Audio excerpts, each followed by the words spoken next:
Véronique a toujours été différente. Depuis son enfance, elle se distinguait de ses pairs en ayant un poids plus élevé et un complexe encore plus grand. La petite fille se considérait comme inférieure et faisait tout son possible pour devenir comme tout le monde. Cependant, elle ne parvenait pas à surmonter son organisme, alors Véronique ne pouvait pas rester longtemps au régime ou renoncer à ses aliments préférés, considérés comme riches en calories. Après avoir à peine terminé l'école, puis l'université pédagogique, Véronique a réussi à trouver un emploi en tant qu'enseignante pour les classes primaires. Travailler avec des enfants était bien plus facile qu'avec des adultes, car leur cœur était bien moins rempli d'amertume et de préjugés. Lorsque l'on a un poids élevé, on rencontre de nombreux problèmes de mobilité et d'estime de son propre corps. Véronique était terriblement maladroite.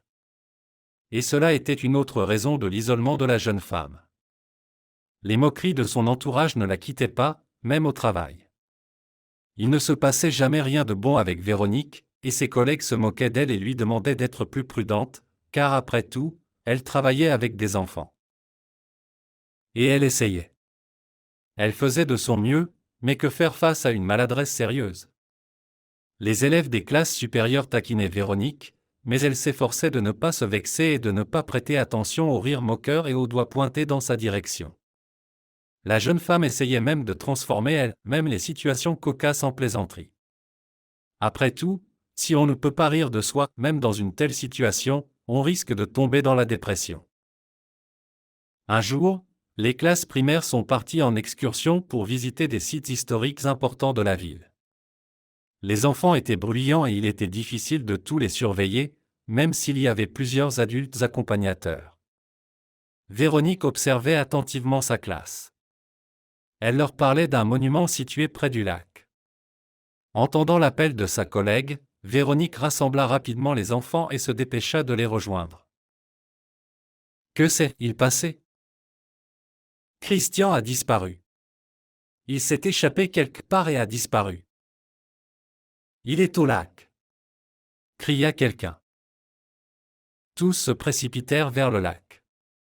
Le garçon se tenait sur le pont et se balançait. Il a probablement eu peur lorsque son enseignante a commencé à crier et à l'appeler. Christian fit un mouvement brusque et tomba dans le lac, le cœur de Véronique s'est immédiatement figé de peur.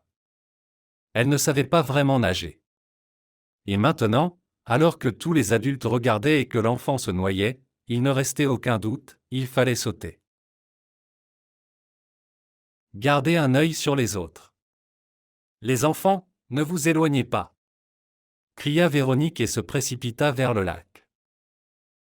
Elle marcha sur quelque chose de pointu et ressentit une douleur aiguë dans sa jambe, mais elle ne pouvait pas s'arrêter et comprendre ce qui s'était passé, le temps s'écoulait en secondes. Arrivée auprès de l'enfant qui était déjà épuisé et avait avalé de l'eau, Véronique le saisit et le traîna jusqu'au rivage. Son corps ne voulait pas obéir et la douleur dans sa jambe ne faisait qu'empirer. Une fois sur la rive, Véronique commença à prodiguer les premiers soins pour éviter que de l'eau ne reste dans les poumons. Quelqu'un parmi les curieux réussit à appeler les secours. Heureusement, ils arrivèrent rapidement. Véronique fut emmenée à l'hôpital avec l'enfant. La jeune femme était très inquiète pour les enfants qu'elle avait sous sa surveillance. Il était important pour elle de s'assurer qu'ils rentreraient tous chez eux en vie et en bonne santé. Mais son esprit commençait à s'embrumer lentement et elle perdit connaissance. Véronique reprit ses esprits dans une chambre d'hôpital. L'odeur puissante de l'ozone utilisée pendant la désinfection lui donna la nausée. Elle essaya de bouger sa jambe, mais cela faisait très mal. Elle se souvint de tout ce qui s'était passé et sanglota doucement. Elle regarda la table de chevet, mais il n'y avait pas de téléphone. J'espère que quelqu'un a pris mon sac parmi les siens, pensa Véronique. Bonjour. Entendit-elle une voix masculine agréable et leva les yeux. Bonjour. Il est déjà matin? S'étonna Véronique. Oui, il est matin. Le médecin se dirigea vers le lit vide en face, prit une chaise près d'elle et la plaça à côté du lit de Véronique. Il s'assit et la regarda. Hier, vous étiez très agitée et vous avez perdu beaucoup de sang. Nous vous avons administré un sédatif pour que vous puissiez vous reposer correctement. Comment vous sentez-vous maintenant? Véronique haussa les épaules. Ma jambe fait un peu mal. Bien sûr, elle minimisait la douleur, car sa jambe lui faisait tellement mal qu'elle aurait voulu hurler aussi fort qu'une meute de loups. L'infirmière vous administrera un analgésique, vous avez gravement blessé votre cheville. Je ne sais pas sur quoi exactement vous avez marché dans le lac, mais nous avons quand même administré un vaccin antitétanique à titre préventif. La plaie a été nettoyée, mais il faudra la traiter jusqu'à complète guérison. Vous devrez rester à l'hôpital pendant 1 ou 2 semaines. Véronique serra les lèvres, elle ne savait pas comment les enfants allaient se débrouiller sans elle. Bien sûr, les enseignants s'en occuperaient, mais ils se préparaient tous pour la fête de l'automne. Ils avaient réfléchi ensemble à la représentation, et maintenant ils devraient s'habituer à un nouvel enseignant et probablement apprendre de nouveaux rôles. Et le garçon? Il était avec moi. S'inquiéta Véronique en se redressant et en s'appuyant contre le dossier du lit. Les parents ont récupéré le garçon hier. Ils m'ont demandé de vous remercier. Véronique acquiesça. À cet instant, une pensée la frappa soudainement, sa mère ne trouverait pas sa place si personne ne l'appelait ou ne lui disait qu'elle était à l'hôpital.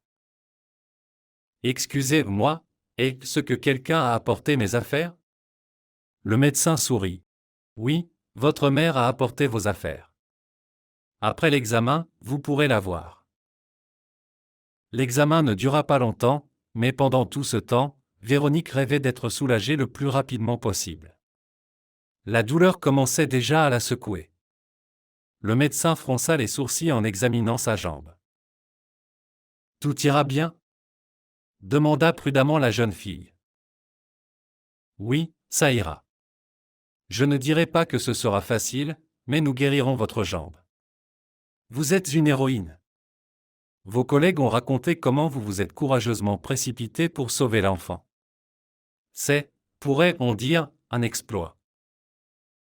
Véronique secoua la tête, elle ne considérait pas cela comme un exploit. Après tout, n'importe qui pense ne serait-ce qu'un peu aux autres, aurait agi de la même manière. Elle attribua le comportement de ses collègues à la confusion. Il est probable que les émotions aient pris le dessus sur la raison et qu'aucun d'entre eux n'ait même pensé à sauter dans le lac, dont la profondeur était inconnue. Après l'injection, la mère fut autorisée à entrer auprès de sa fille et elles discutèrent longuement de la façon dont tout s'était passé et de l'admiration que les collègues portaient désormais à Véronique. Cela n'avait pas d'importance pour elle si on l'admirait ou non. Elle craignait ce qui aurait pu arriver si elle avait eu peur de la profondeur et de son incapacité à nager correctement. Elle avait réussi à sauver l'enfant, c'était tout ce qui importait. Les visites quotidiennes du médecin étaient devenues une routine. Véronique aimait bien Alexandre, mais elle ne pouvait même pas laisser sa sympathie prendre le dessus. Parce qu'un homme comme lui ne regarderait jamais une personne comme elle. Elle avait presque réussi à s'y habituer et espérait qu'un jour, elle réussirait finalement à se reprendre en main et à perdre du poids. Véronique, vous avez un grand cœur, répétait inlassablement le médecin lorsqu'il venait pour l'examen. De temps en temps, il parvenait même à parler de sujets éloignés du traitement. Et Véronique gardait ces moments en mémoire, quand aurait-elle encore l'occasion de parler à un homme si agréable? De la fête de l'automne ou du refuge pour animaux sans abri, qu'elle aidait activement et à qui elle donnait de l'argent quand elle le pouvait. Je les prendrai tous. Est-ce possible de garder de grands chiens dans un 2 pièces et réussir à les amener à s'entendre avec d'autres animaux domestiques? Dit-elle. Alexandre sourit et hocha la tête. Dans les 2 semaines qui ont suivi, la plaie a complètement arrêté de saigner et a commencé à guérir activement. La douleur avait disparu, mais elle ne pouvait marcher qu'en boitant. Les points de suture ont été retirés et Véronique a été autorisée à rentrer chez elle. Le lendemain même, elle est retournée travailler, même si on lui avait recommandé de rester à la maison en congé maladie. Elle n'avait absolument aucune envie de rester enfermée entre 4 murs. À l'école, la jeune fille a remarqué que son attitude envers elle avait radicalement changé. Ses collègues venaient lui parler avec sollicitude et lui demandaient comment elle se sentait. Quant aux élèves, ils la regardaient avec une sorte de fierté, comme si elle était devenue leur idole. Ce comportement était étrange, mais assez agréable. La jeune fille se réjouissait de ne plus être la cible de moqueries du genre attention, sinon la grosse ne te remarquera pas et t'écrasera avec son postérieur. Les gens ont commencé à la saluer et même à lui poser des questions. Avait-elle eu très peur de plonger dans le lac pour sauver l'enfant? Et elle était heureuse de pouvoir guider les générations futures en leur apprenant que venir en aide est toujours effrayant, mais aussi très gratifiant. Véronique pensait à Alexandre tous les jours, elle regrettait les conversations avec lui, ses sourires chaleureux. Elle était triste, mais elle comprenait que leur relation n'aurait probablement pas pu aboutir à quelque chose de concret. Un mois plus tard, la jeune fille est allée dans un refuge pour offrir son aide en tant que bénévole et passer du temps avec les animaux qui lui manquaient tant. Elle ne s'attendait pas du tout à rencontrer Alexandre là-bas. Bonjour, Véronique. J'ai décidé de suivre votre conseil et de profiter de la compagnie des animaux, cela aide vraiment à combattre la solitude, dit-il en souriant. Bonjour. Les joues de la jeune fille rougissent d'embarras. Vous avez perdu beaucoup de poids. Comment vous sentez-vous? Tout va bien avec votre jambe? Demanda le médecin avec inquiétude. Grâce à vos efforts, j'arrête presque de boiter. Et j'ai maigri à cause d'un amour non partagé, compléta mentalement Véronique. Vous savez, je suis passé à l'adresse de votre domicile qui était indiquée sur votre fiche, je voulais vous rendre visite, vous voir. Ses joues rougirent d'embarras, Véronique ouvrit grand les yeux et retint son souffle. Il voulait la voir? Mais pourquoi? Nous louons cet appartement, mais je vis avec ma mère, elle tenta de se justifier. J'ai compris quand un couple m'a ouvert la porte. Je voulais vous voir parce que vous me manquiez, votre vision de la vie a complètement bouleversé mon monde intérieur. Véronique, et si on allait s'asseoir dans un café? Proposa-t-il. Cela ne vous dérange pas que je sois comme ça, et que vous soyez comme ça? Demanda la jeune fille, craignant de nommer les choses par leur nom. Pourquoi cela devrait-il me déranger? Vous êtes magnifique, et moi, je ne suis pas un monstre, enfin je crois, répondit-il. Véronique baissa la tête, différentes émotions se disputaient à l'intérieur d'elle. Alexandre s'approcha d'elle et lui releva le menton. Tu es magnifique, murmura-t-il. Je n'ai jamais rencontré une fille aussi aimante et lumineuse que toi. Il était difficile de croire que cela se passait réellement pour elle, mais au cours de leur relation d'1 an, Alexandre avait réussi à faire accepter à Véronique et à s'aimer telle qu'elle était. Sa proximité était devenue le meilleur stimulus pour changer en mieux, et elle avait réussi à prendre les choses en main, maintenant elle achetait des vêtements plusieurs tailles plus petites.